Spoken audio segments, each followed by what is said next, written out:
অনেকদিন আগে থেকে সতর্ক করে দেওয়া হয়েছে যে সনদ জুলাই সনদ না হলে এই কর্মসূচির ঘোষণা করা হয়েছে।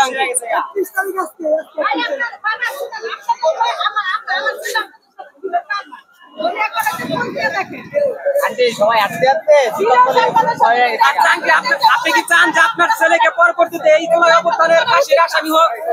কাকা আপনি কি আমাদের পক্ষে না? আপনার পক্ষে? হ্যাঁ, এই যে 3 বার সনদ দিতে আছে না বললা হ্যাঁ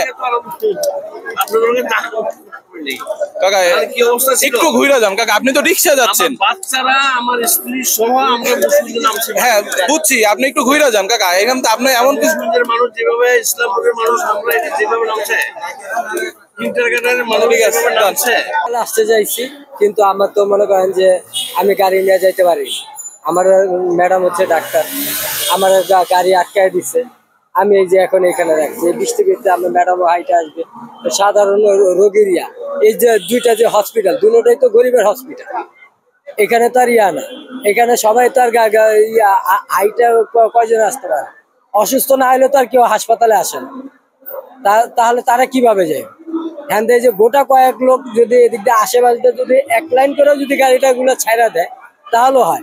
তারা পুরাটা শাহবাগ ব্লক করে রাখছে। এই ব্লকে পুরো ঢাকা সিটির ভিতরে যে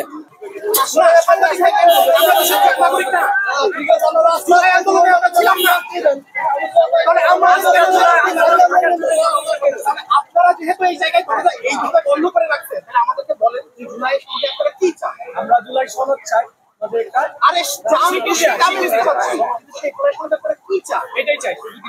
জুলাই সনদ জিনিসটা কি সেটা তো জুলাই সনদ হলো এই আমাদের যে আন্দোলন হয়েছে, যারা মারা গেছে, যারা শহীদ হয়েছে, এটা সেটার জন্য জুলাই স্মৃতি ফাউন্ডেশন হয়েছে। তাহলে কোন জায়গায় আপনি বলছেন এটা? আপনি এই ক্লাসে পড়েন নাই।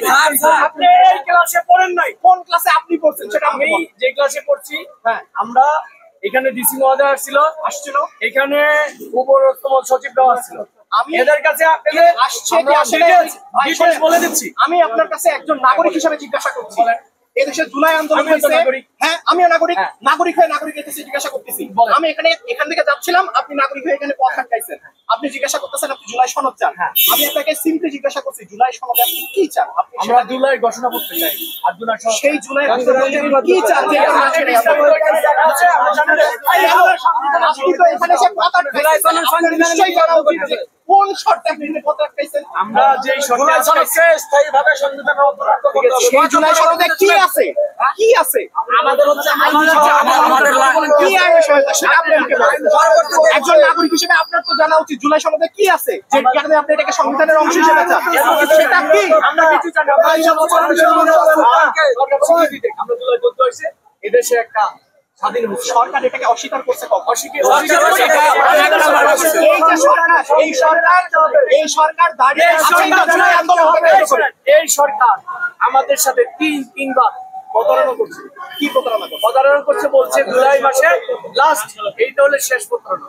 এই মাসে আমাদেরকে প্রতারণা বলছে, আমরা এই মাসে জুলাই সনদ দিই, আজকে শেষ 31 তারিখ। আজকে আমরা অলরেডি 6 মাস আগে আপনারা জুলাই সনদ প্রত্যাশা করছেন, 6 মাস আগে, অথচ আপনি নিজে জানেন না জুলাই সনদে কোন জিনিসটা লাগবে যেটা আপনাকে নিরাপত্তা দেবে। আপনি বলেন কি জিনিস লাগবে? আমি জানি না বলেই তো আমি আপনাকে জিজ্ঞাসা করছি, নাইলে তো আমি চলে যাব। তার মানে আপনি এখানে আন্দোলন করতে আসছেন, আপনি এখানে পথ আটকাচ্ছেন, আপনি জুলাই সনদ চান, জুলাই যোদ্ধা হিসেবে স্বীকৃতি চান, কিন্তু আপনি জানেন না জুলাই সনদ